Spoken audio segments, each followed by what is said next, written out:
Words about books. Ben! It's words about books, Nate. What are we talking about this week? I'm doing the thing I swore I'd never do. Again. We're opening the floodgates, Ben. Oh, that's true. I hadn't thought about that. Yeah. Okay. Now. So there's a words about books rule.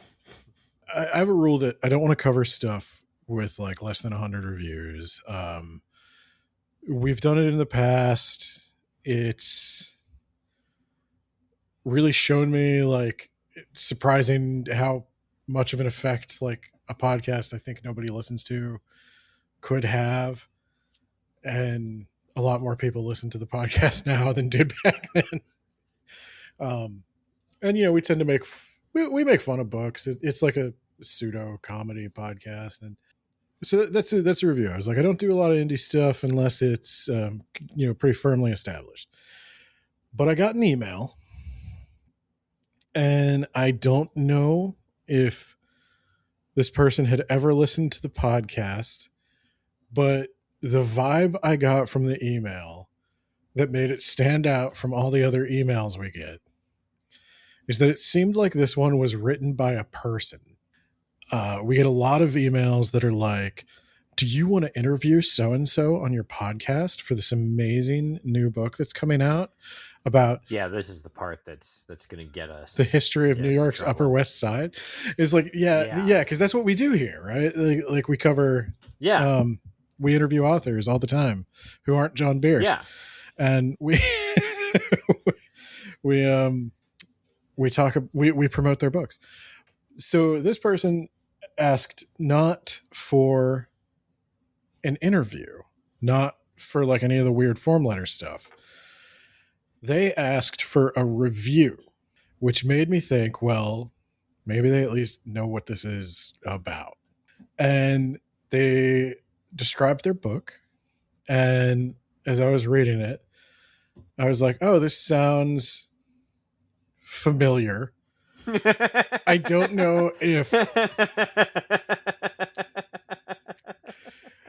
Yeah, there's... I can almost guarantee they have not read our book. Because no one has. You never know. I can count on one hand the number of people who have read our book. That's not true. You have to use all the limbs, okay? I don't think so. But no, I remember the exact number, Ben. Okay. We've sold... How dare you? a dozen copies. So No. How dare you? For those who don't know, Nate and I wrote a book back in college called Edenverse. And I will let you know it is over 15. You have to use both hands and feet, Ben. But not more than that, okay? You don't need your friend's hand to count, all right? Thank you. Okay. So we wrote a book called Edenverse, and it shared right down to like the purple hue of the mutating substances. Some traits with this book, and I was like, I'm sure it's a coincidence. I'm sure this person. I'm positive. See if anyone bought our book in the last. I'm positive. Last 3 years. This person has not read our book.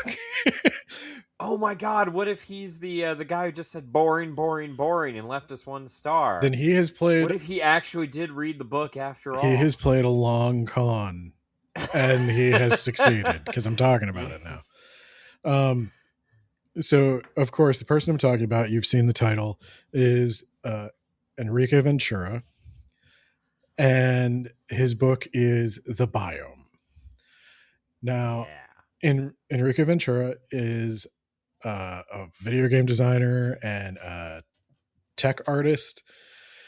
He's worked on Destiny 2, Halo Infinite, Dead Rising 3 and 4, Castlevania Lords of Shadow 1 and 2, and Imperial Glory.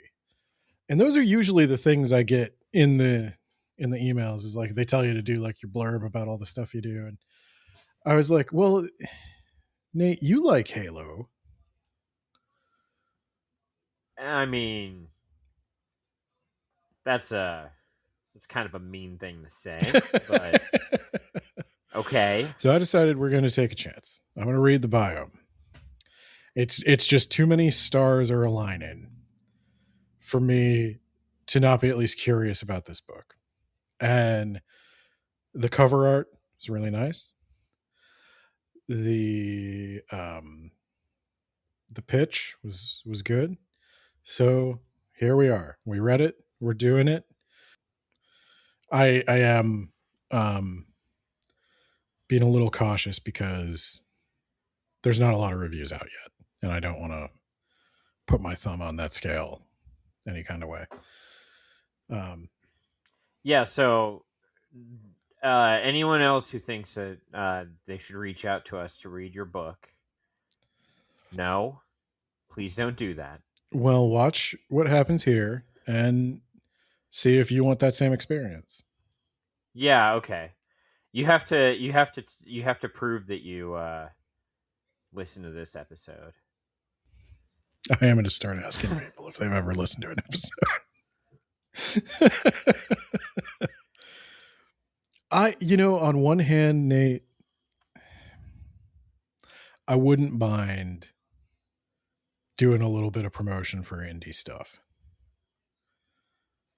On the other hand, that has backfired for us when we thought we liked something and we read it and it was the drizzling shits. I'm only doing this book because I could give it a positive review. So there is a little bit of that. Yeah. Just full disclosure here. There was another indie book that we also didn't like. It was called Hellhole. It didn't have very many reviews either, but so we also didn't like it. Can I be honest with you? There have been 3 indie books I have like slush read,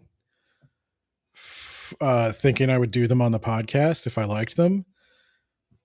This is the 4th, and it is the first we are doing. There were a couple of people who know, like from the local area, who have discovered that I do a book podcast, and they've handed me their book, and I read it.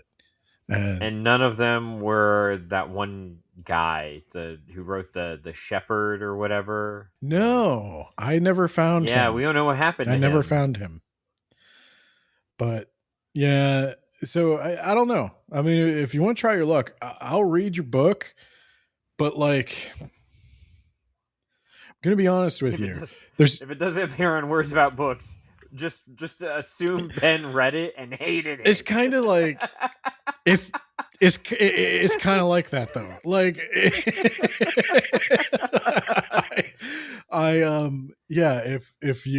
you want me to read your stuff, I'll read it. And if you want an honest review, I'm not going to say I'm going to read everybody's thing because I can't, but I read what I can. And if you want an honest review, I'll give you an honest review. If you want me to cover it on the podcast, no matter what, I don't think you do, but we could. But yeah, so I guess what I'm trying to say is I'm open to doing more like this, but don't be offended if I don't. Or be very offended. The odds are good that if you ask me to read something and it doesn't get mentioned on the podcast, it was probably because it would be to your benefit for me to not mention it on the podcast.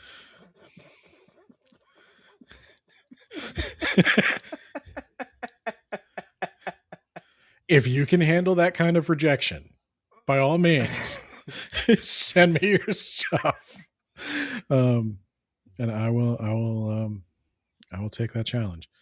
So, the Biome. Nate, you are fresh off reading this. Yes, I finished today. You finished hours ago. That's not true. I finished at like noon. That's 8 hours ago. That's like a full work day.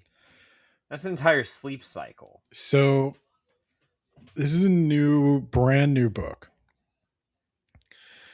Not a lot of reviews yet. Would encourage people to read it. So I think we'll get into spoilers. It cost a few dollars. I think we'll get into spoilers, but I did buy the book, by the way. Our book was gifted to us, and then I just bought a copy. Well, that's the other thing I'm going to say. If I'm going to talk about your book, I'm going to buy your book. Because I don't feel right being given your book, because then I feel like I have to say nice things about it.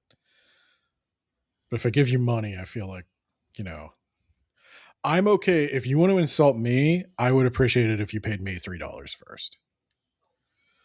So I Well, will the do Eden you. verse is only I will do $1 you the same on. courtesy. I'm cheap.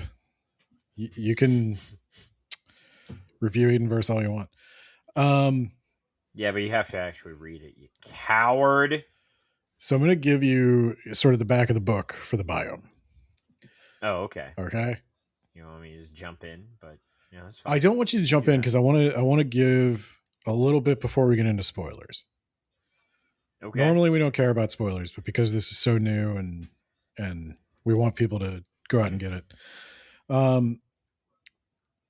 I will tell you that this book is set 30 years after the Thanatos meteorite brought some kind of alien. It's tough to say if it's like an organism or what. I guess that's part of the mystery. Some sort of alien something came here and it started mutating the environment and creating all kinds of like hybrid creatures and chasing all the people out and rapidly making huge swaths of Germany, mostly Germany, uninhabitable. You know, if the alien had to Now, is land, Germany this cold normally, or was this like during the winter? I would guess it was during the winter. I was a little surprised about the cold myself. Yeah, I mean, I don't know. So I've never been to Germany.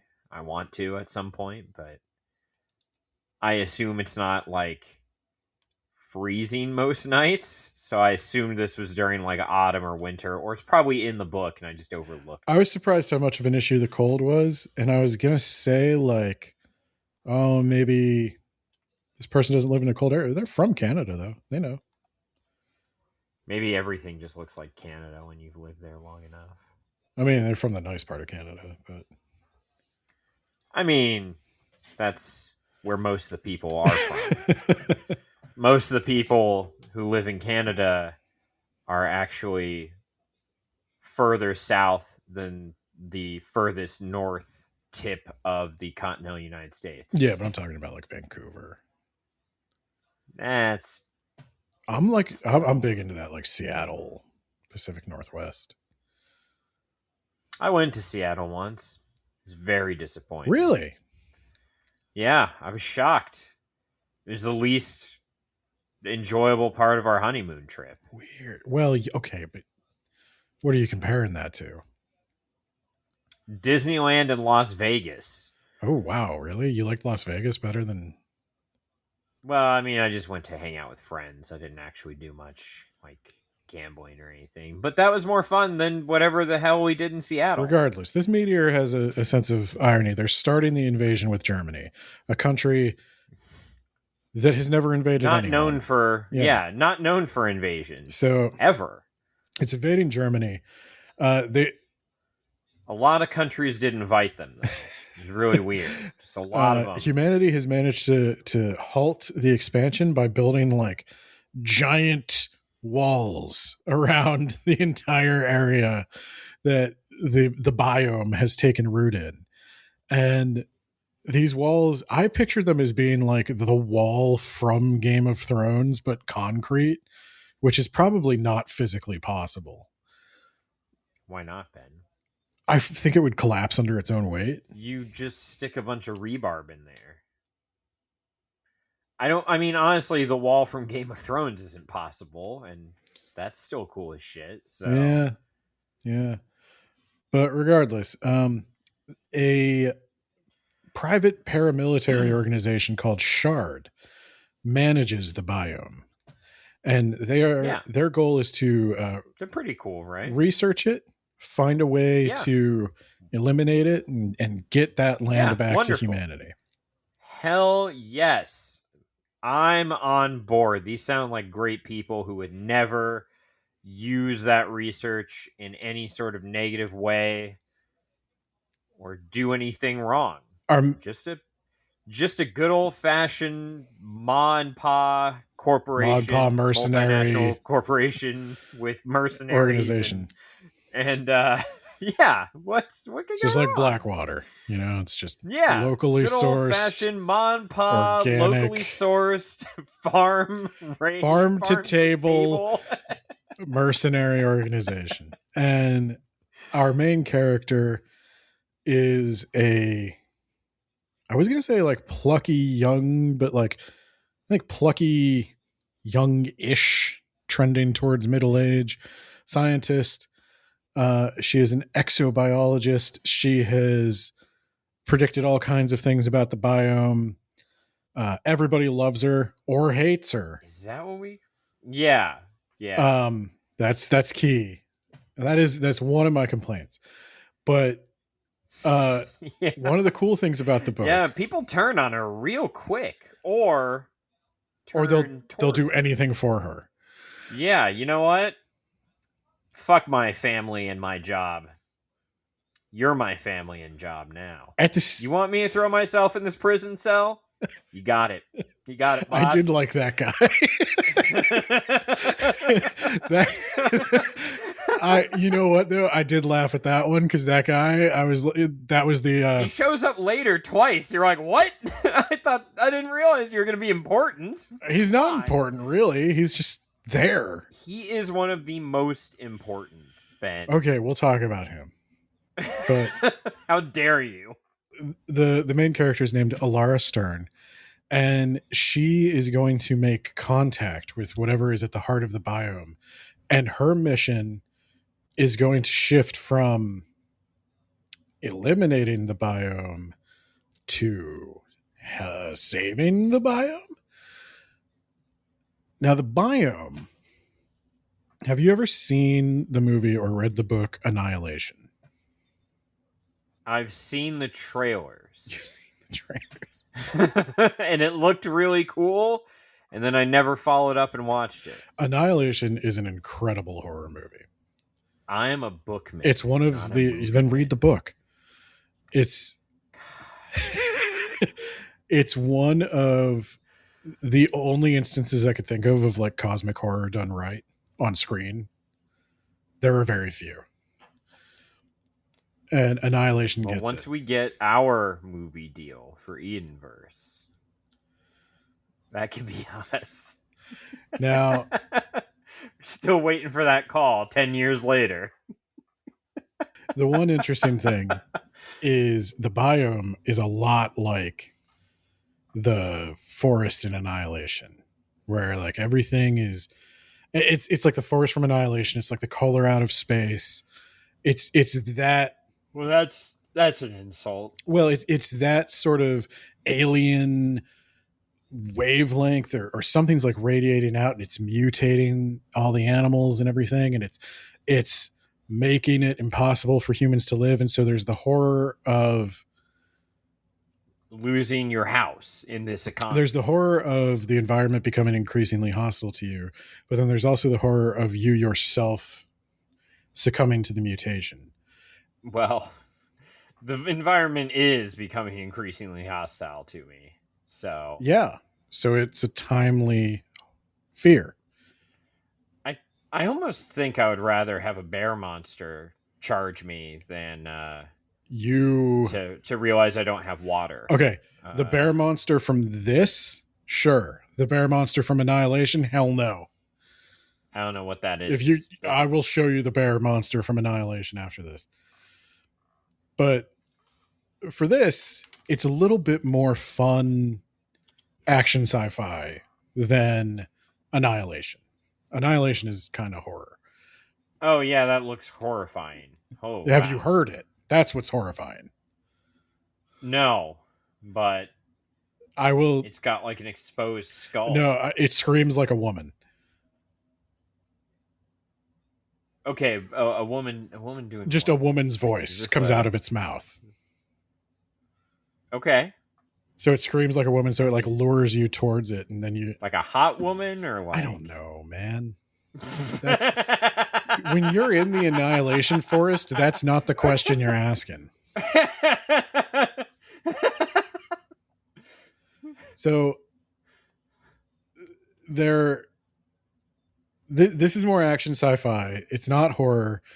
I think you could have a little bit more fun with this one. The the creatures seem like they're trying to almost communicate. Like it seems more like a contact story than a cosmic horror story, which is an interesting Yeah. take on the color out of space It turns cosmic out narrative. the real horror was man. It turns out the real horror was like that specific man from Yeah. from Shard, who goes absolutely insane. But that's kind of where the book goes. Is she learns a lot about the biome. They eventually get to a point where the humans are able to wipe out the biome, and now she has to kind of play for the other team. She has to stop this, what is revealed to be an evil organization, or at least an organization with evil Well, departments. they are like, hey, this is good. You got this. You cracked the code, and now we can design a weapon to finally destroy the biome. And she's like, wait, what? And yeah, that is. Did you not read your contract or listen to any of your recruitment, or like you were specifically hired on to destroy this? I don't know how this is. I have thoughts news? about this. So that's going to bring me to like my tentative rating. So I gave this on Goodreads 4 out of 5 stars.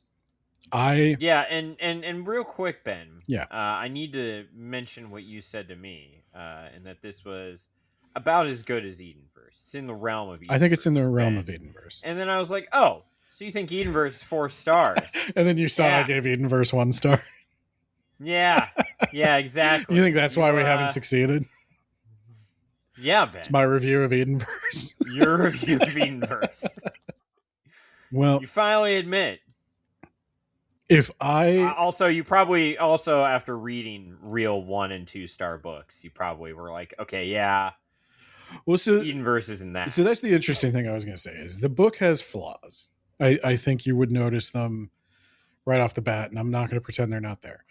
There is some issues with the editing. It's not terrible. Like, this was obviously about as good as I think somebody can like proofread themselves or get friends to help proofread, but I don't get the vibe that a professional editor took a hit at this. And I understand why, because having done Edenverse, I mean, you would have the same criticism of Edenverse, I'm sure. It's expensive. And believe it or not, it's surprisingly labor intensive even to just self-publish.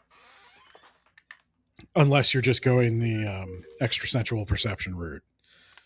So, but even that, honest to God, even that, I think we probably spent like a week or 2 worth of time in the editing phase. Yeah. So it took like 5 months to write, I think, and then a few weeks to edit. Yeah. So and that's just basically it's not quite a short story. It's a little longer than that, but it's like 40 to 50 pages somewhere. Yeah, it's right on that line. But no, this is like to do a full novel. It's tough. So I have sympathy for that, and I don't think it ruins the book by any stretch. But if you've never read indie stuff in the past, you would notice it. And I know that there are some people out there who refuse to read anything that's self-published because they don't think it's well edited. And you're going to notice some editing problems here, but like, I don't think it's that big a deal. But the one thing I do take off a star for is the interpersonal relationships between the characters. They're very tell, don't show. They're very hot and cold, black and white. You either love this lady or you hate her. You've either loved her forever or you hate her guts on sight. And there's not a lot in between. I'm sorry, are you having dreams now? Dreams aren't even scientific. As a scientist doctor, you should know that, idiot. Now, I'm going to pretend I didn't even hear this conversation because, let's face it, if this got out, they'd think that you were a crazy person and we would snatch that Nobel Prize right out of your cold sanitarium hands as we ship you off to the loony bin. To be fair, that is the beat from a million of these stories. Every like scientist That's pretty funny, honestly. I wish it was as hammy as I made it come off. But there are a lot of people who it's like, I don't know, you never see her bond with anyone. Like even the one character she's introduced to on the mission, it's just kind of like, I have an instant respect for you. And I too have an instant respect for you. And now we are best friends. Hell yeah. I will definitely sacrifice my career to go on your crazy mission because of your dream. So it's like, that's the thing. There's the two things. There's like, you're going to lose your career forever because you have feelings, or I will sacrifice everything in my life for your feeling. You had a dream. Let's go. The captain said that I should trust you. So yeah, prison break. Let's do it. Now, I think there's a lot to the world. And I think it was difficult for Ventura to choose which parts of the story to tell. So I think what wasn't essential to like the plot line sort of got just shifted off page. Like the friendships are kind of established off page, or they're kind of rushed or whatever. Because what we focus on instead is the gadgets and gizmos that the shard scientists develop, and the biome itself, the various creatures of the biome, the plant life, the look and feel of it. And that's the stuff I liked. I like the biome. The biome works. I think the world works. I'm in for one more book. It ends on kind of a cliffhanger. I'm interested to see where it goes. I would have there's a little more I would have liked to see in the first book. Like I said, there's some flaws. I hope that the villain comes back with either an eye patch or he's a cyborg.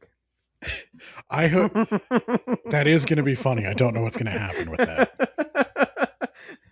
Because it's real clear he did not die. He definitely didn't die, and he's coming back. And I don't know. Cyborg or eye patch or both. Cyborg with an eye patch. They're like, they rebuilt me, but they were all out of spare eyes. So I'm down an eye. I will say, I think it either needs to lean more into the wacky nature of some of this stuff as presented. Like, this guy is just a mustache twirling villain, or it needs to show a little bit more of how these relationships develop.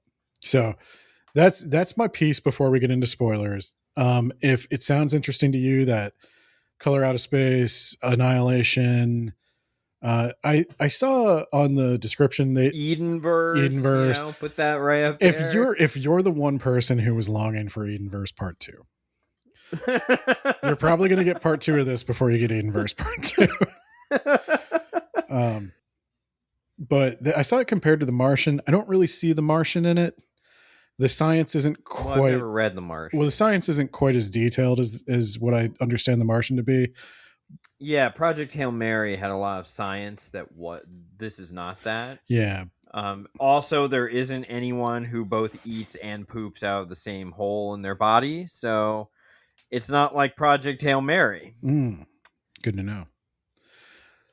So the hard science part of it, I'm not sure where hard science people would land on it, but there is some interesting stuff going on. So with that, I want Nate to jump in. This is where spoilers come in. Right. I don't think spoilers will ruin the book for you, but if you want to read it, maybe it sounds good. It's $3 on Amazon. Yeah, you get a Kindle version for $3. All right, Ben. All right, Nate. So it starts with our character Alara escaping from like a bear animal attack. And that's just the prologue. Wow, you're really selling it, man. That bear comes back later and gets lit on fire. Yeah, she's running through the biome, being chased by one of its mutant creatures, and the only thing she can defend herself with is, I don't even think she can really defend herself with him at this point. She was trying to No. capture a creature with some kind of sticky grenade. Yeah. And so she's testing. And the field test was successful. Yeah. But this was for a tiny creature, and this thing's a bear. So it doesn't really work. It's like you catch a fish and then a shark comes and takes it. Yeah, we've all seen Star Wars. And then the shark comes and takes you. And eventually there's a bigger shark out there. There's always a bigger Qui-Gon's fish. like, there's always a bigger fish. Yeah. Somebody sent me a meme not 10 minutes before we started recording that said that I gotta tell you this one. You'll enjoy it, Nate. Okay. George Lucas foreshadowed Padme becoming a senator in The Phantom Menace by having her fall in love with a child.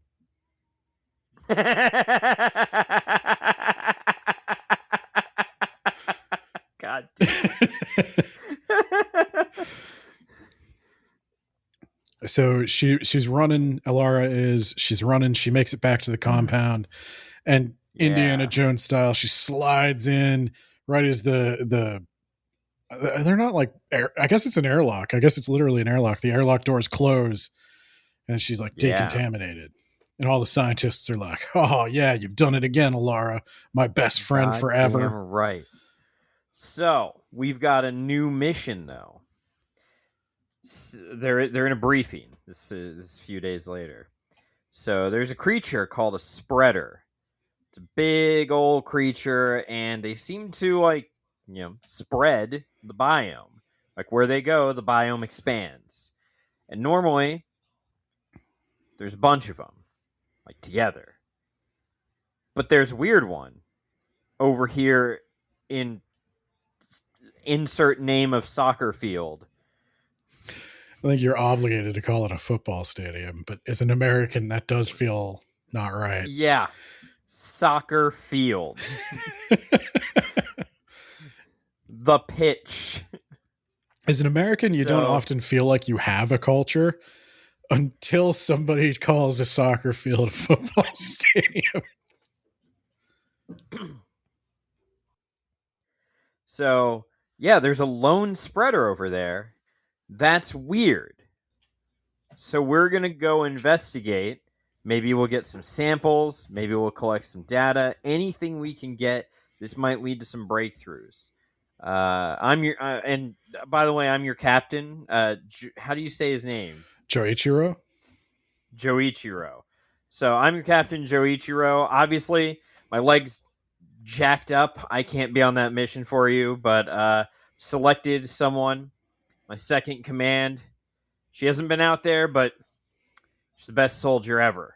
She's going to make sure you keep nice and safe. And her backup, Molarian Curly! Yeah! Woo!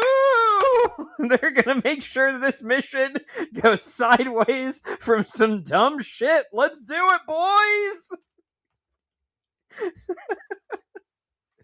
So they go out into the biome. And they've got this plan. They're like, okay, we can't fly there because, we used to fly over the biome and drop fire bombs. It was Germany, so we thought that was just the thing that you did. The biome evolved AA missiles, surface-to-air missiles in the form of plants. Yeah. So we can't fly over it because it will just kill us. Whatever you do, it learns and adapts. Yeah. So that's one of the things they have to be very careful of. And I did like this part of the world building because there is some tension there. Is like they don't want to interact with the biome too much because they don't like the things they have that are effective against it might only be effective once. Yeah, so we're going to go in on stealth motorcycles, the manliest way to go anywhere. Electric stealth motorcycles. You don't have to bring that part up. You have to bring that part up, okay? Getting on your Harley, and you're going to motorbike in. Well, you're And then gonna. well, first we're gonna go in an ATV, and then we're gonna go and yeah. So then we're gonna break off into two teams. One team's gonna hold our rendezvous point, and the rest of us, including Mo, Larry, and Curly, they're not named in the book, but those are the names I gave them. We're gonna go into the stadium, and they get there. It all goes pretty nice. Weirdly enough, the creatures in the biome are not attacking them. This is new. This is nice. I wish it could always be this nice. So we go in there. We're in the soccer field, and we see Spreader and a bunch of like weird like bird or bat creatures in the rafters. They seem to be okay. Like they're watching us, but they're not messing with us. So that's cool. And so we're like, oh my god, the Spreader is not killing us on sight. This is great. All right, let's Dr. Lin, you go ahead and you set up a little science table over there, a little workstation. I'm gonna work to get closer.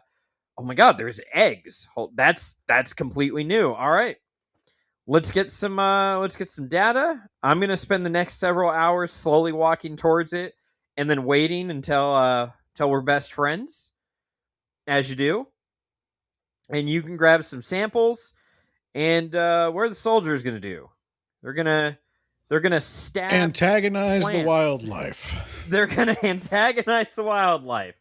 There's these plants that they're really dangerous. They explode and like barbs go through you and like kill you. But we're wearing armor, so it's just kind of like it's funny. The barbs just pop on and hit your armor, bounce right off, and they do that. Now the thing is, every horror movie, every sci-fi movie has these people.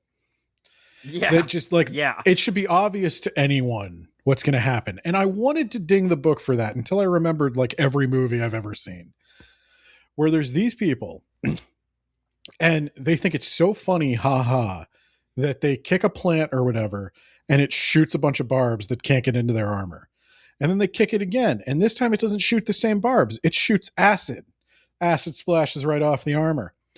And then they just keep kicking it. And it keeps doing a new thing every time. And it's clearly trying to figure out how to get through their armor. Yeah. Yeah.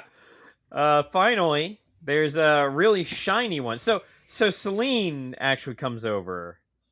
That's how you say her name, right? Or do I pronounce the final E? I would say Celine, I think. Okay, cool. So at first she sees them doing this, is like, hey, stop fucking around. Okay? We don't want Celine to being like the one who's in charge. Yeah, she's the one who's in charge. She's the one that has a name. And she's like, hey, you guys, obviously this is gonna be bad for us. Let's cut it out. They're like, okay, all right, Mom. Guess we'll stop having fun. And then she kind of just hangs out with the science team for a bit. She's watching the science team try to like... This is the other thing too. Like, how are these guys bored as two scientists are climbing near like a kaiju and its eggs? How are they not just like taking bets on which one of these guys gets eaten first? Well, you know what's more fun? Stabbing this plant. Oh, look at this. This one's a shiny plant. Ha ha ha. Yeah, that one shoots right through the armor. Fucks them all up. I think one of them dies immediately. One of them falls down a flight of stadium stairs. Field stairs. And then the birds... Yeah, stadium stairs. And then the birds attack. And they just pick them apart, whatever's left of them. And then the Spreader also gets aggressive. They trigger aggro on these creatures. So the scientists have to quickly grab whatever samples they can, and they have to flee towards the like parking garage of the stadium. And as they're doing that, there's just all kinds of biome stuff around them that's potentially threatening, and they're having to like try to sneak around. Yeah, she manages to figure out how to use knockout gas because she uses it at first, and the creature like adapts as it's falling asleep. So then she adds some biome goo so that the biome doesn't sense that it is a danger to it. It's coated in its own stuff, and that one knocks it out. And then they come across they're sneaking. It's just the three of them, and they come across a bunch of animals just hanging out by a big old vat of goo. Yeah, it's like a full blown like Zerg spawning pool. Yeah, big old glowing pool of goo. And that's kind of what the And purple stuff reminds. It's like creep. yeah, Yeah. yeah. And they're like, we can't sneak around them. What do we do? And this whole time, Alara keeps remembering that the red goo, so the yellow goo is sticky goo, the blue goo is knockout gas, and the red goo, that's the the pain goo that they developed. The science team developed these. And she keeps thinking about that red pain goo, Ben. She doesn't want to use it. This whole time she doesn't want to use it, but damn it, might be our only way out. So I'm gonna use some of that devil's thistle, you know, that stuff that killed that one guy. Well, I'm gonna get some of that. I'm gonna use that as a makeshift injector, and I'm gonna shoot that giant gorilla over there with pain goo. It's also like and hope that he a gorilla with like a deer head. Yeah, and I hope it agitates him enough to drive all of his friends away, and then we can sneak by in the chaos. Nah, he fucks everyone up. Yeah, that kind of gets that. I will say that part does get a little horrific. It gets still. That's one of the gorier parts of the book, actually. He like crushes a fox that he was playing. Yeah, he's like petting all these creatures. He's like this gentle giant. It's like that. We just ruined this guy's life. You know what it reminded me of? Have you ever seen Princess Mononoke? It's been a real where long time. Like cut the head off the spirit thing. That lady's like, I'm going to show you how to kill a god, and she fires the musket and she kills it, and then it goes nuts, and everything in the forest starts flying apart. It reminded me of that because she hits that thing with the pain juice, and all of a sudden, yeah, the fox it was petting, it rips in half. It starts fighting all the other creatures and winning.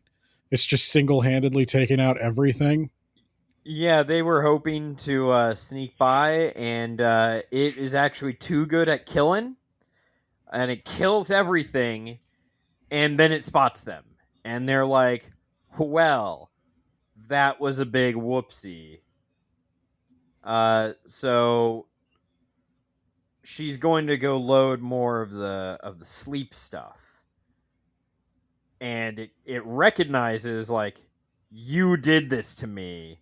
You killed them.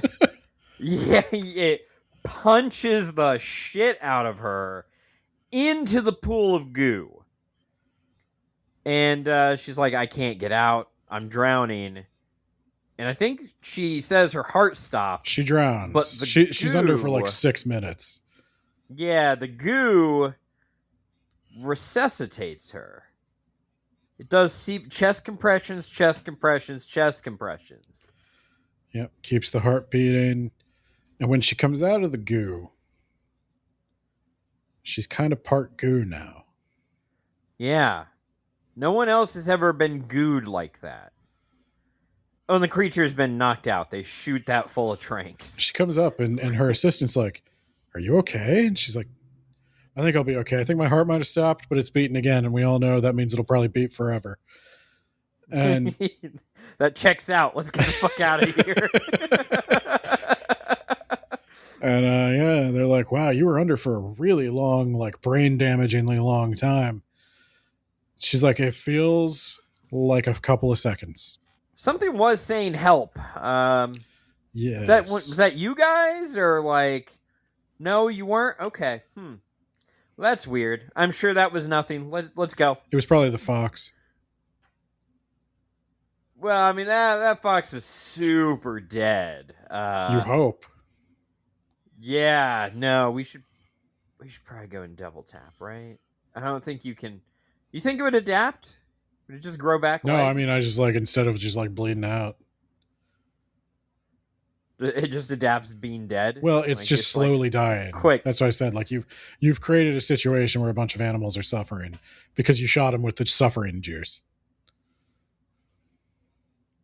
And I'm gonna feel real bad about that. One wonders why we create suffering juice. Well, you gotta have. It was a system: red, yellow, blue. Okay. What was the red gonna be if not suffering juice? The death juice? No, because then it would I guess overcome the death. they don't know. Yeah, they don't know how to kill it. I just don't like, if you have the sleep stuff. I don't know.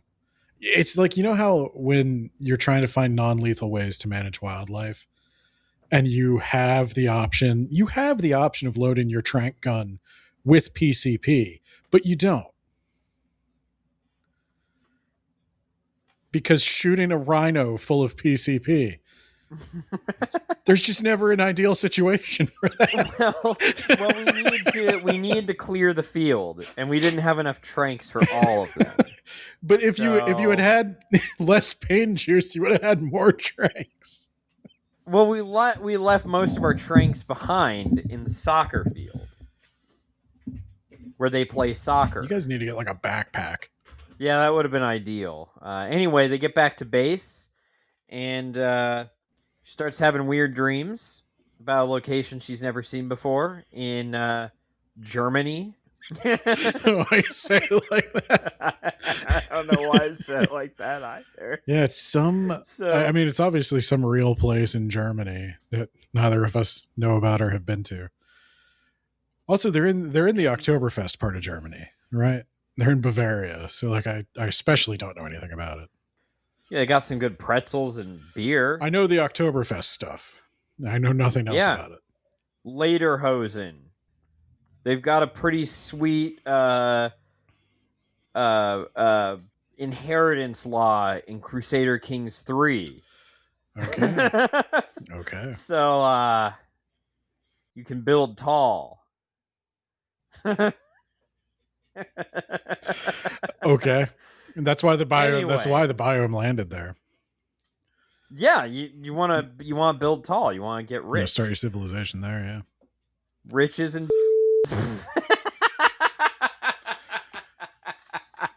You say the things no, and I'm going to cut them.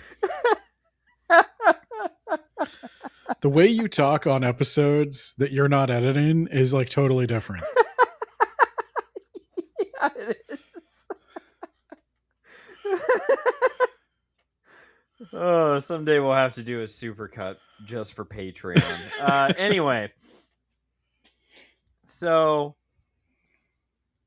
these samples are great because they're decaying a lot slower than all of our other samples, but also all the tests we're running, negative. It's all negative. Everything's coming back negative.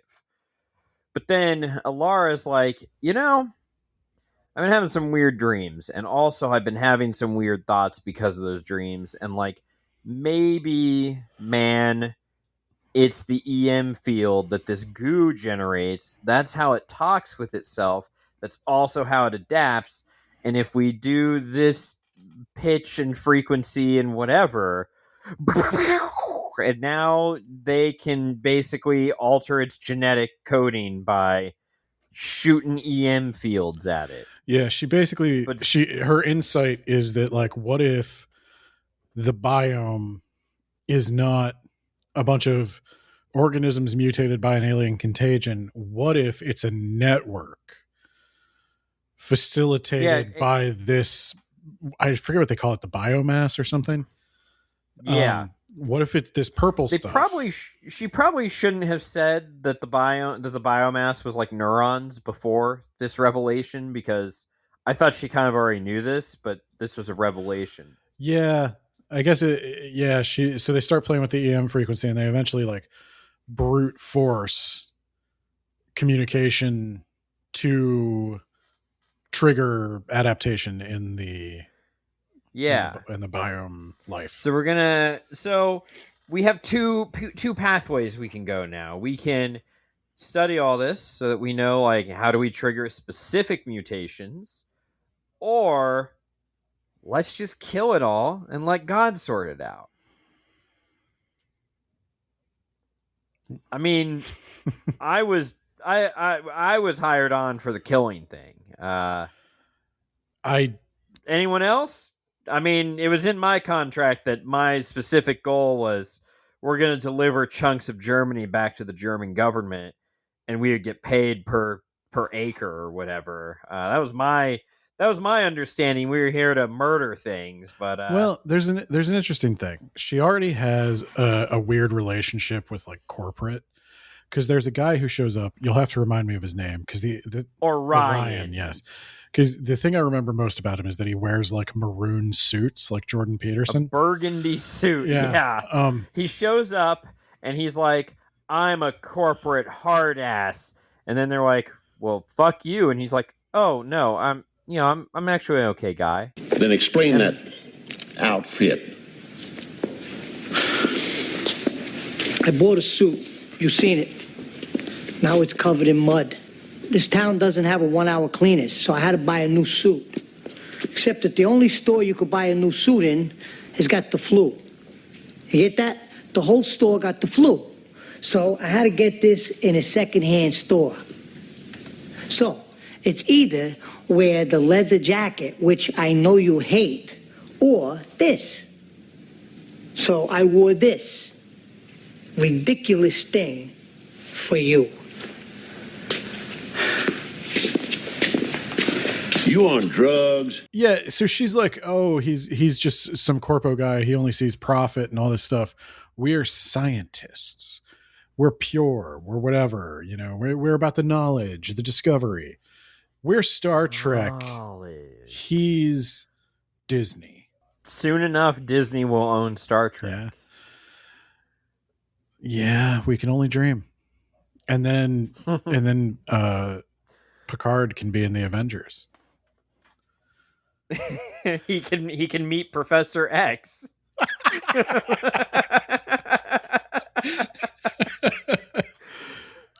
You ever think they'll recast Picard the way they recast Kirk?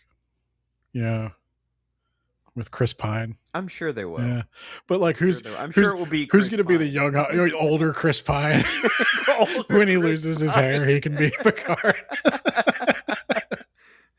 But yeah, so I think Alara, her deal to justify this a little bit, because I also thought it was kind of like surprising that she was surprised, or that she didn't realize. Like I would have thought the way this would go is she discovers she can manipulate it, realizes the significance of what this could mean, changes the entire dynamic, and she tells the assistant to keep quiet, and he doesn't.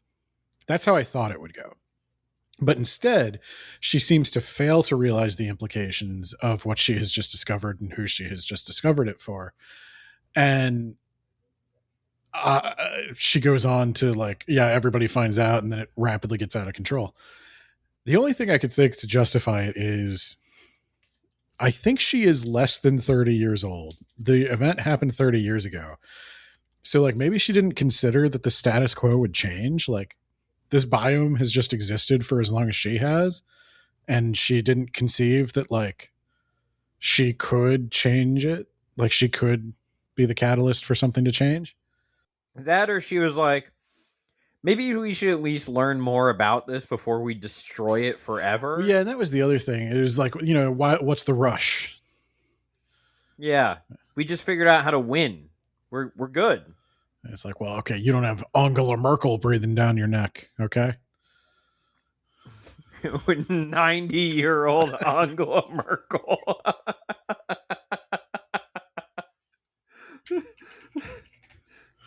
Who's in charge of Germany right now?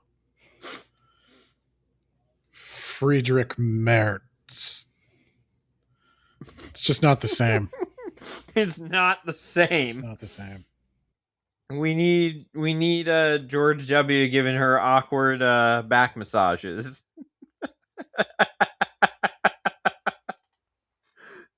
But yeah, so rapidly they discover out how they can use this to create an EM pulse that disables the biome's ability to adapt. Yeah. And like a day after that.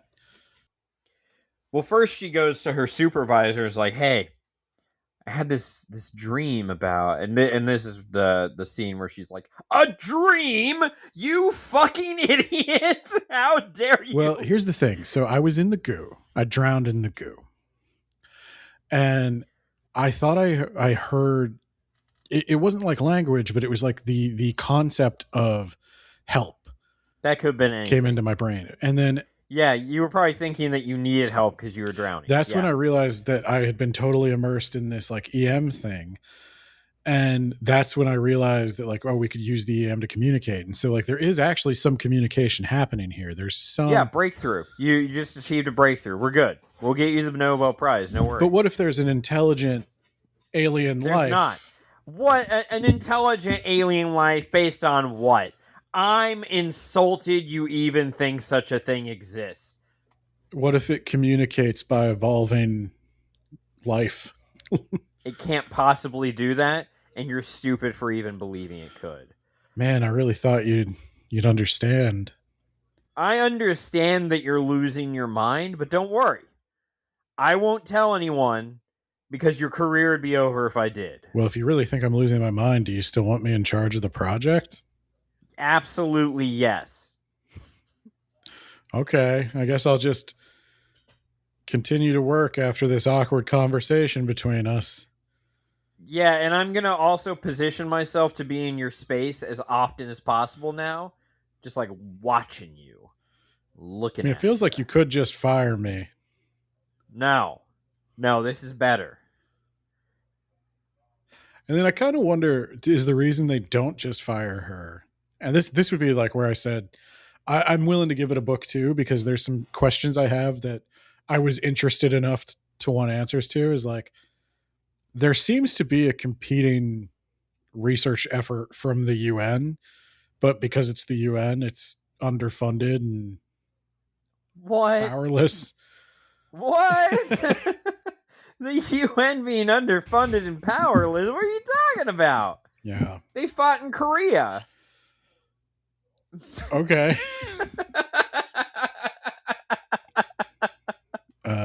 So maybe they're afraid of like her getting out and telling people that like, I actually think there could be an intelligent alien life. This could be a first contact situation, not just like a virus or something. And then people might. It'd be easier to just give you a Nobel Prize and tell you to shut up. It's $1 million. I agree, Alara. Deal. Can you do that? Yeah, we're going to publish a paper. Awesome. Honestly, I'd probably take that. Yeah. Yeah, if the Nobel Peace Prize Committee wants to give us a Peace Prize, I don't think it would be the Peace Prize. We should get the Literature Prize. There you go. Other people work really hard to write these books. And, you know, we sit in front of a mic and talk about them. We read them. We do read them.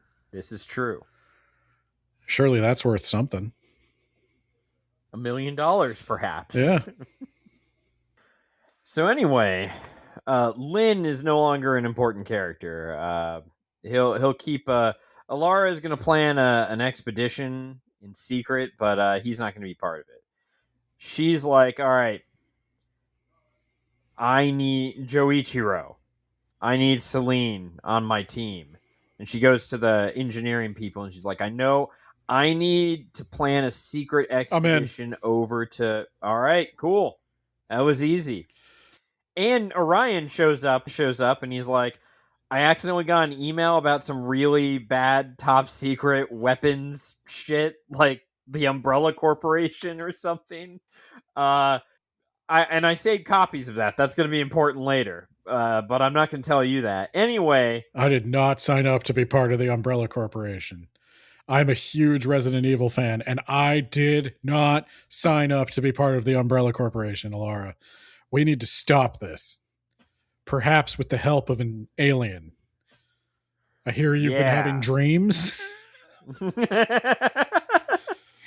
So they plan this expedition to this place in Germany that's on a lake. They're going to go there. But then, Ben, who shows up like the next day? I don't remember his name. I want to say Joseph Stalin.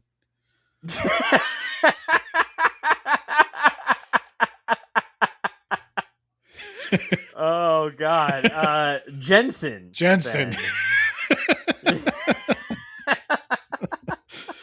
I pictured him as Joseph Stalin, but like way more jacked. He's definitely got Stalin's mustache. So Jensen, Stalin's mustache, completely bald head, 6'1", like 400 pounds of pure muscle. He's here at the Spec Ops group. No, you know who he looks like? The Iron Sheik. Fuck you, Hulk Hogan. Like, I kind of want to root for this guy, but it's a little problematic.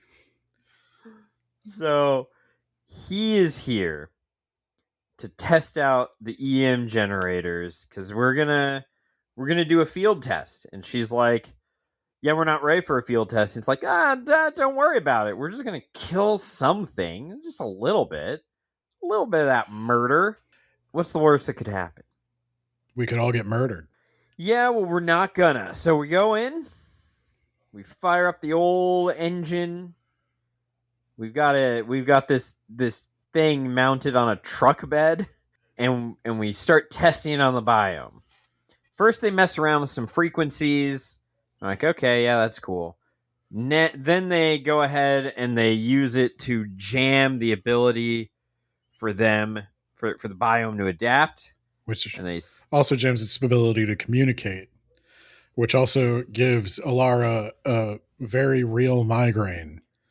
Yes. But they think she's faking it to try to support her dreams. Yeah, that's what I would do. And then they light that patch of the biome on fire and laugh about it. But they're very happy to be killing things. That's when a monster shows up, Ben. Oh my God. It's the bear from the prologue, Ben. And they start shooting at it. And then they light it on fire, Ben. But it doesn't die fast enough, so it adapts to not be flammable. It is inflammable, Ben. It was already pretty tough to begin with. Like,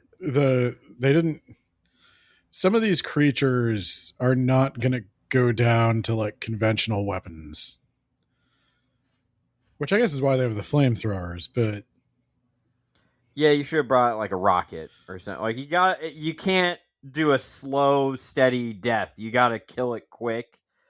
You got to punch a big hole in it real fast. Yeah. But Alara's like, it's going to adapt. It's going to kill all of them. And then it's going to come up here and kill all of us. Well, I think it manages. It manages to damage the frequency generator. Yeah, it does do that because they can't just turn on the dampening field. Yeah, the disruptor field, and that's how it starts. So Alara's going to have to manually go down there like an action hero, and she manages to get inside the machine, evade being killed by this thing, heroically plug a computer in, activate the dampening field, and she goes unconscious. But they kill it while she's out. 5 dead, another 5 in the ICU. I naively thought that was going to buy her some points with Stalin. No. Yeah, he does not care at all that she saved his ass. or his crew. I'm just gonna. Well, he doesn't care about them at all. That was the Zap Brannigan approach to exterminating aliens. Wave after wave of men. They're all disposable, which I think pays off in some of the loyalty that they show him in upcoming chapters. Yeah. So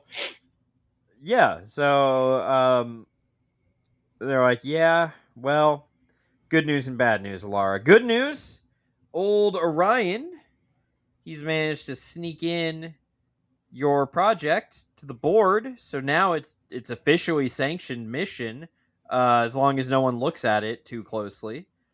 Bad news, Jensen's going through everything. He's going to find that within a few days easily. People are going to start asking questions and we're fucked. So we did it.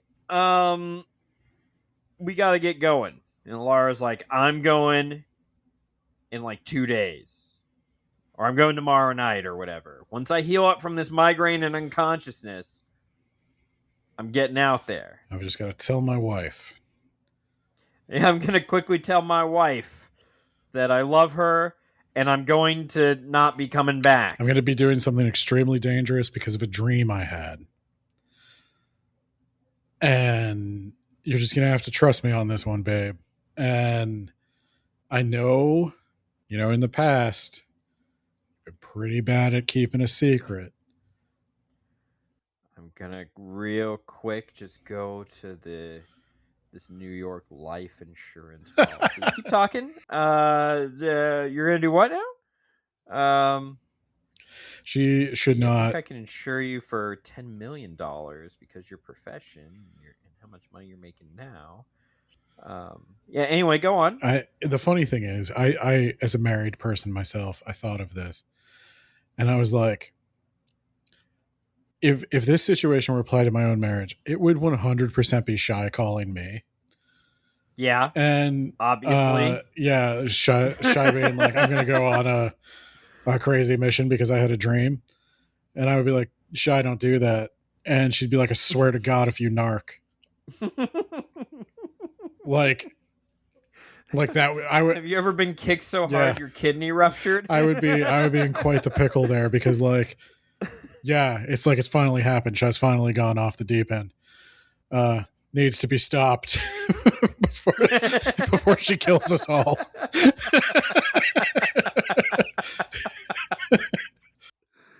Anybody who doesn't know hasn't played D&D with her. Who are the people from the Ethereum again? You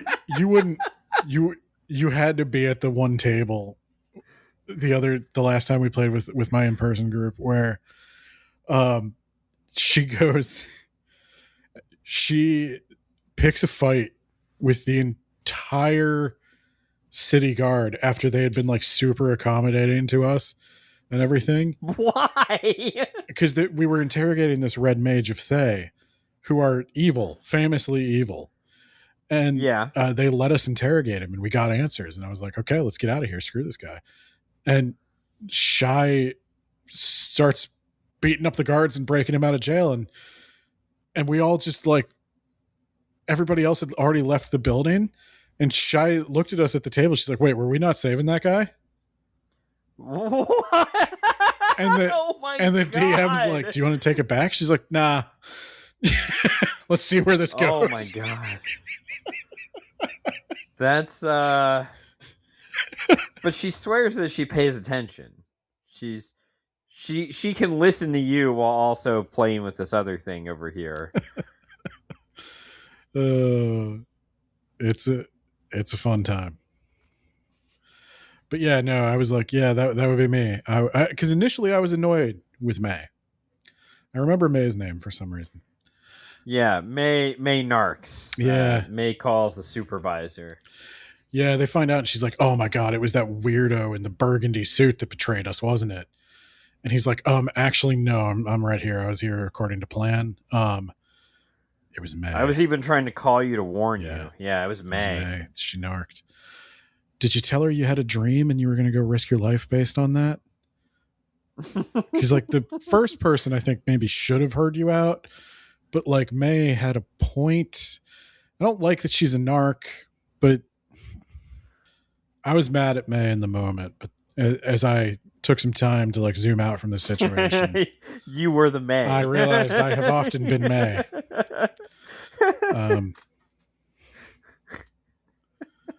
Shy went to Pride, and there were protesters, and I was like, Shy, what are the rules when you leave the house? Don't get hurt, don't get arrested.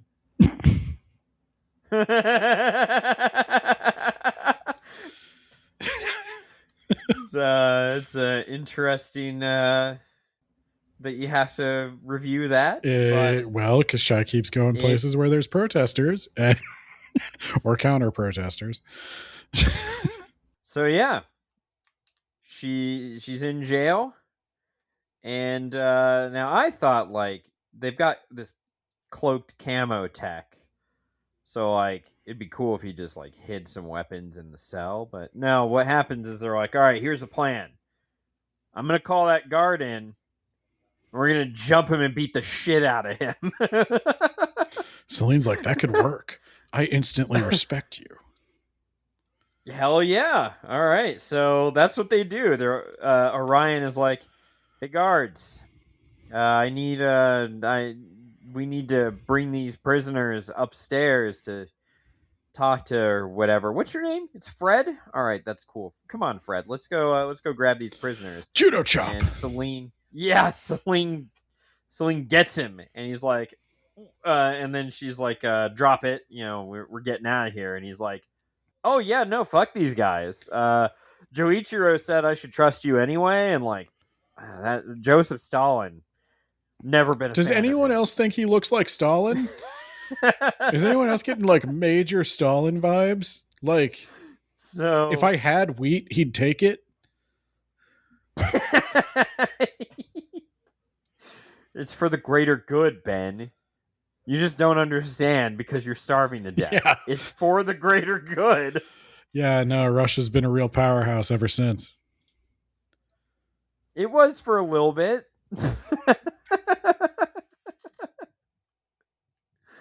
We just need to crack a lot of eggs, Ben, to make that USSR omelet. And then when we cracked the omelet, had Gorbachev in a Pizza Hut commercial.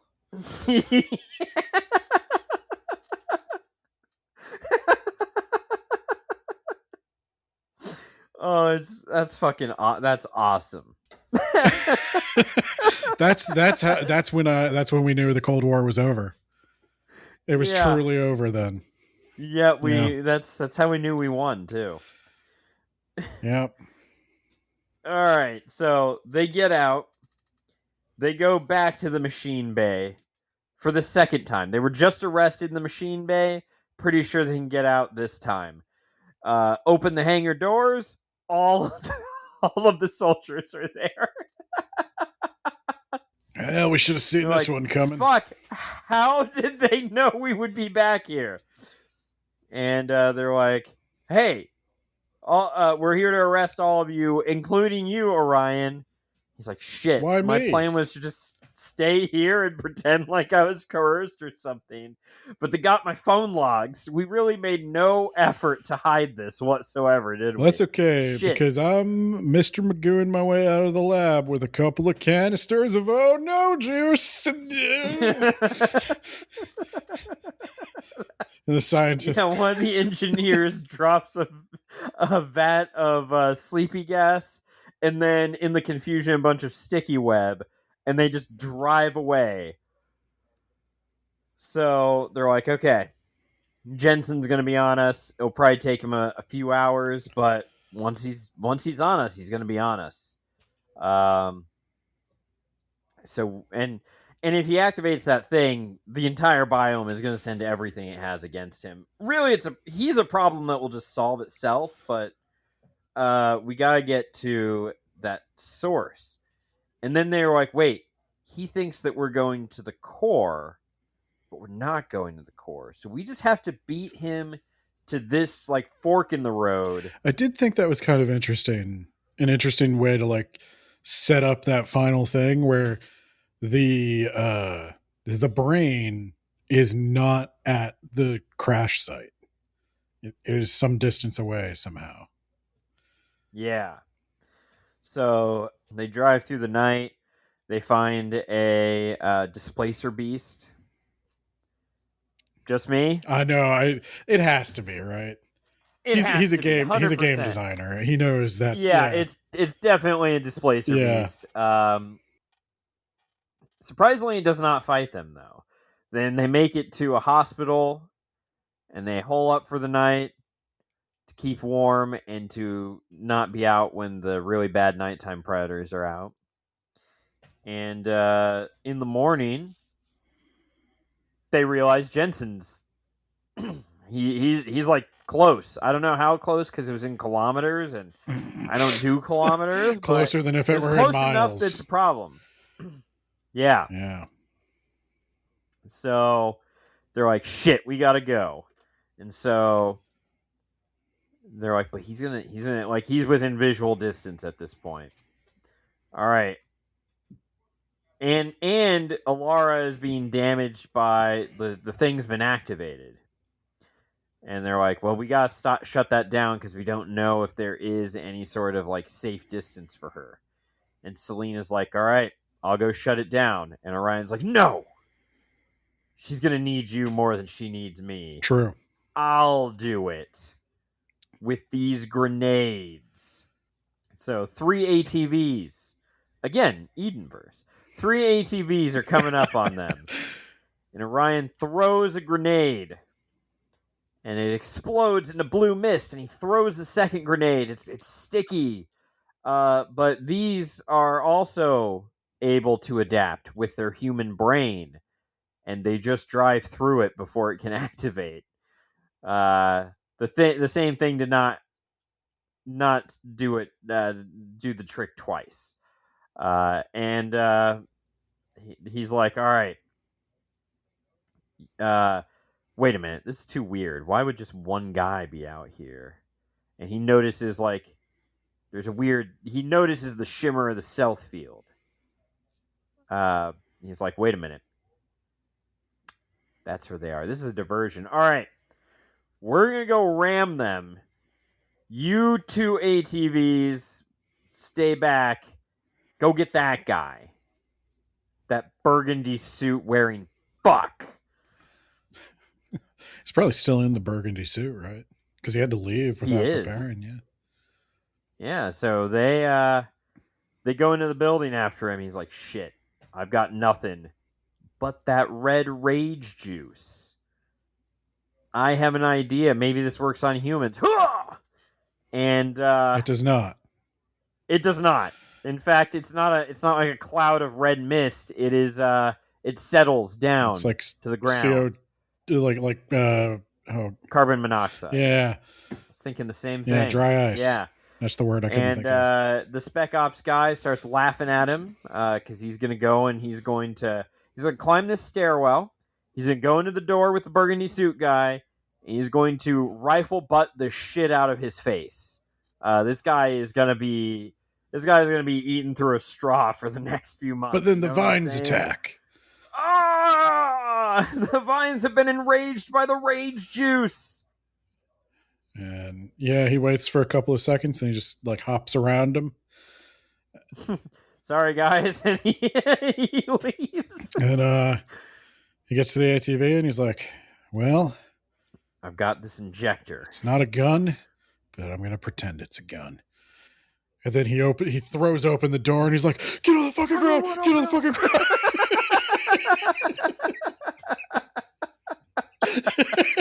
We have the exact same image in our head.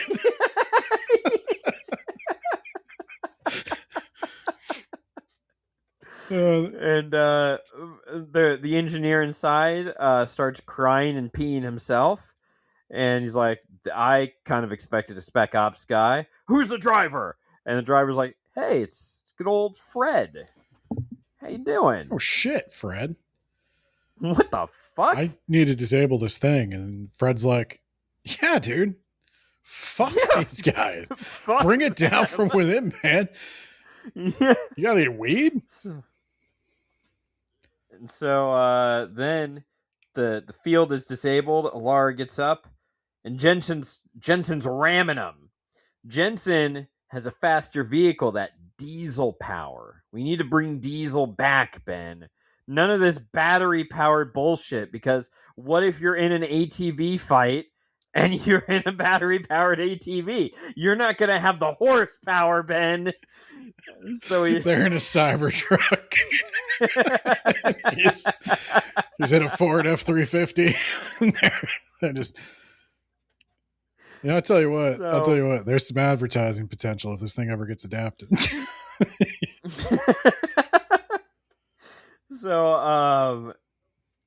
So yeah, they have better maneuverability, but they have crappier speed, and so they're like, okay, we need to get. She tries an EM blast because her thing has an EM generator, and that doesn't work at first because they're too close. And he's like, shit, there's latency time. All right, we need to get just a little bit ahead, and she doesn't maneuver, all while getting rammed. She doesn't maneuver, gets some lead time, and then they blast the thing, and a bunch of vines come out, shred the tires of Jensen's ATV.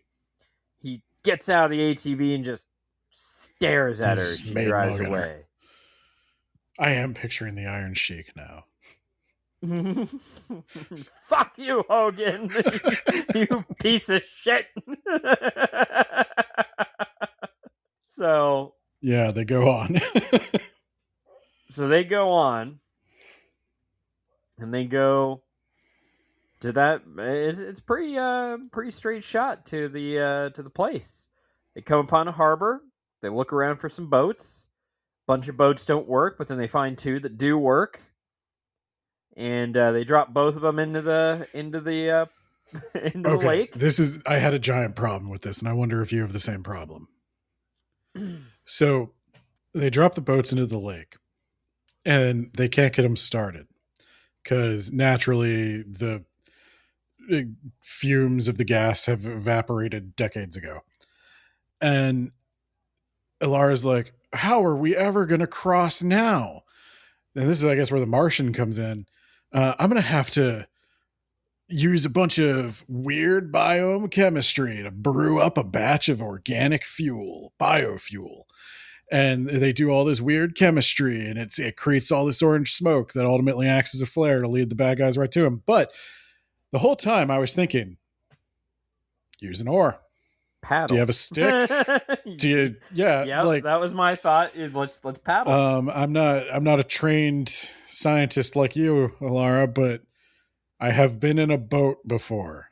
You don't even really need a boat. Just anything that floats will get you there. Just row. Sit on a barrel, roll up your pant legs, row. Yeah, it's good enough for Bilbo. Right? Yeah, that's the one sciencey thing that mystified me. That somebody's go-to when the boat was out of gas was, I've got to create from scratch biofuel versus just paddle the boat. Yeah, and that causes a bunch of orange smoke, and that will lead Jensen to the island, which is what happens. They get across. They finally make it to the and it takes a while for this biofuel to ferment. So they get across, and they get up to a palace, and Jensen's right there with 4 guys. He's like, "Drop your shit. No, not your pants, your weapons. Come on. I'm Joseph Stalin." So I'll never talk, Jensen. Okay, well, I'm going to shoot her in the brain. I'm going to talk, Jensen. He does shoot her in the arm or something. Yeah, but first she gets him in. She's like, it's inside the palace. And he's like, okay, show me where. And she's like, well, I can't figure it out. Well, first she tells what it is. It's intelligence or consciousness. And I can't tell where it is without equipment, but I know it's in here, so I'm pretty sure it's in the palace. Is it aware of itself? Does it fear death? That makes it more satisfying for me. And yes. And she's talking about buying time. And I'm like, buying time For what? The biome to react. The biome is doing a bad job at reacting. Yeah. Well, doesn't she make contact with that? Yeah, but this is after that. Yeah. She's like, I need to buy time. I need to buy time. And I'm like, what are you buying time for? What else can she do? Whatever. So she's looking around. She's looking around the palace. Every now and then she's like stopping and listening to a wall and go, the frequency in here. You know, it's like ghost hunters, right? Like, oh God, there's the temperature dropped a little bit in this room. There must be a ghost. And finally, at the end of it all, he's like, all right, so you wasted our time. That's cool. All right, I'm going to go ahead and drop a charge in here. I'm going to blow up this entire building. And then we're going to go outside and you're going to tell me where it really is, all right? All right, cool. Why would you blow up the building? Like, Jensen, why? You know that's going to make... Yeah, she's like... The biome wasn't coming at you before, like... She even said, like, that is going to attract, like, everything in the biome. He's like, well, all the more reason for you to quit fucking around. We're trapped on an island, Jensen. She shoots Celine in the arm, and there's, like, the next one's going in her brain. And she's like, all right, it's in that fountain over there. He's like, all right, cool. Smash the fountain. Yeah, you two. You go patch up Celine. She tries anything, you shoot her. And he said something at this point like, I'm a man of my word. And I was like, did you promise anything? I don't think you promised anything. I wonder if that was from an earlier edit or... But then he is like, well, you do this, we get the thing, we all go home. I mean, some of us are going to be more alive on that home trip. But yeah, anyway. So I feel like you're exceeding your authority as like a middle manager. He's Joseph Stalin. he's gonna exceed all the authority. We're all middle, comrade. Yeah. So they bust that fountain, and the soldier's about to go down. You're like, no. Let's make her go down. Be funnier that way. So she goes down, starts getting that psychic. She starts getting immersed in psychic juice. Kind of like extrasensual perception. I don't know. Maybe Enrique is a big fan of mine, and has been reading all my work. So he's reading, or he's feeling all this, or she's feeling all this. Sorry, she's getting all that, and so this whole time she's been dreaming. One of the things she's been dreaming is from the perspective of a gigantic creature near this area, and so she's trying to coerce that creature to get here. To take care of this problem of Joseph Stalin.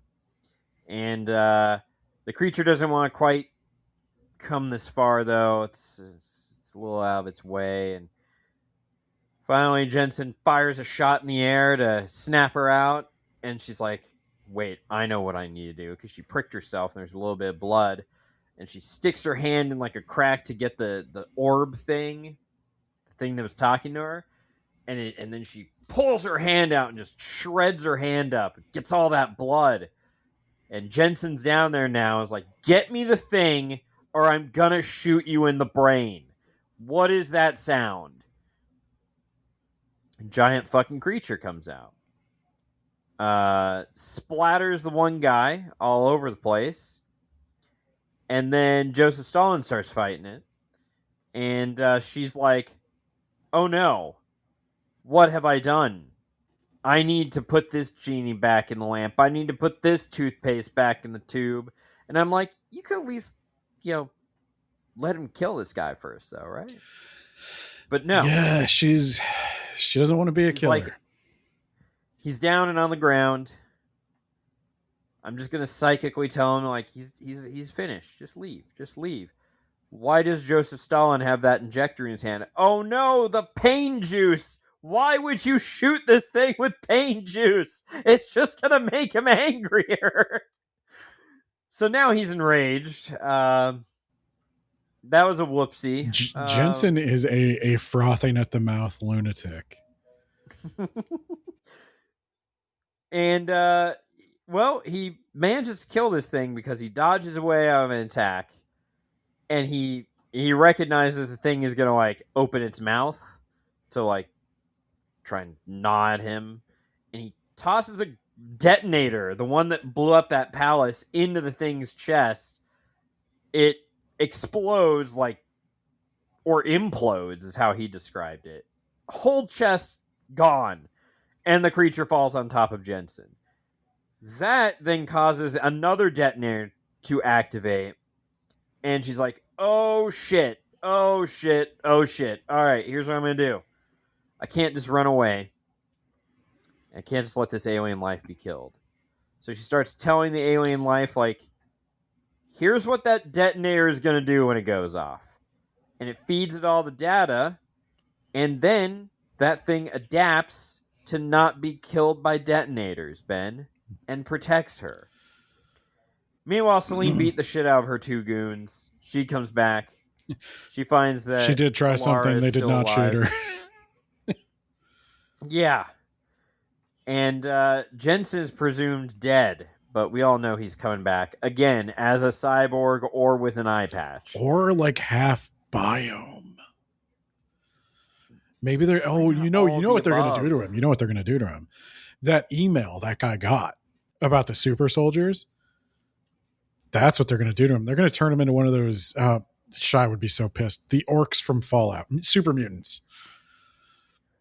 That's what they're going to do.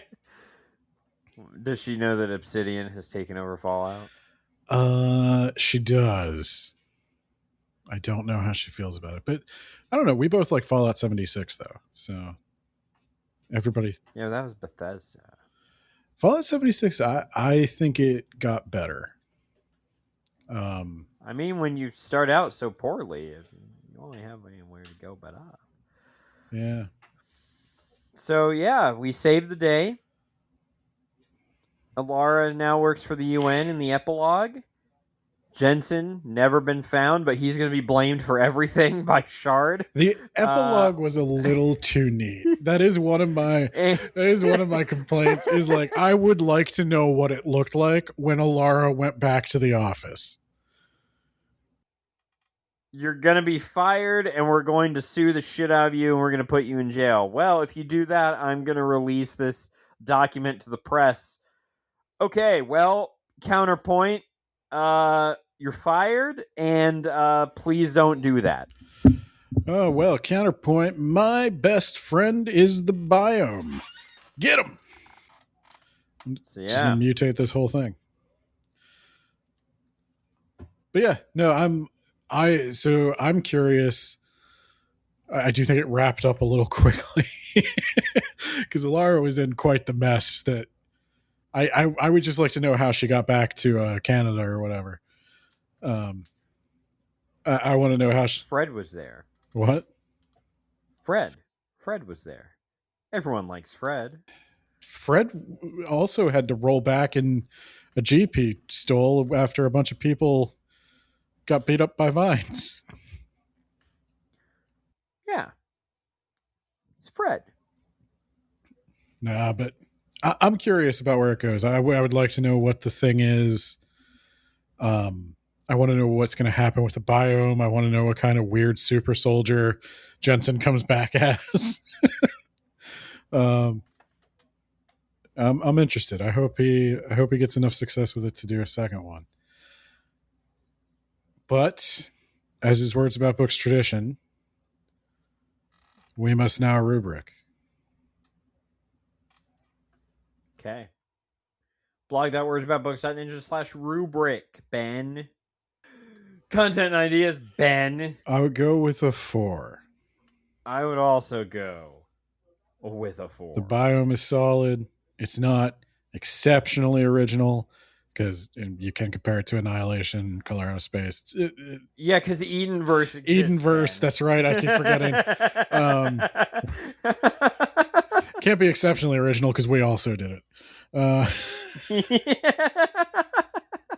we didn't just do it to Germany. Okay, organization.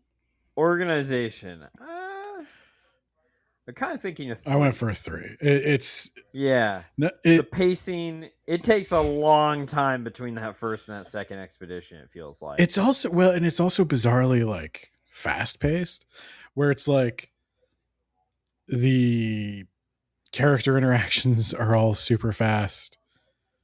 I think maybe that's what's missing from that middle bit is like her convincing people to help her. Because it really does just take her a long time to plan it out, but she has absolutely all the help she could possibly want. But Use of language, Ben. yeah, use of language. I agree, though. I went with a 3, but I docked a point. I don't think it's bad enough to go with a 2. No, it's so I'm gonna go with a 3, and I'm gonna say this is where the caveat of I noticed. And I don't think maybe it was professionally edited. I don't know. I don't know that, but if it was, I'd get a different editor. Yeah, I do think that it. I think an editor would have really punched up the word choice. I feel like this is somebody doing their best to edit it themselves. And one of the things that there was a lot of repeated words, like, especially words that downplay something, like simply was repeated a lot. There was another one. I can't remember. I remember towards the end.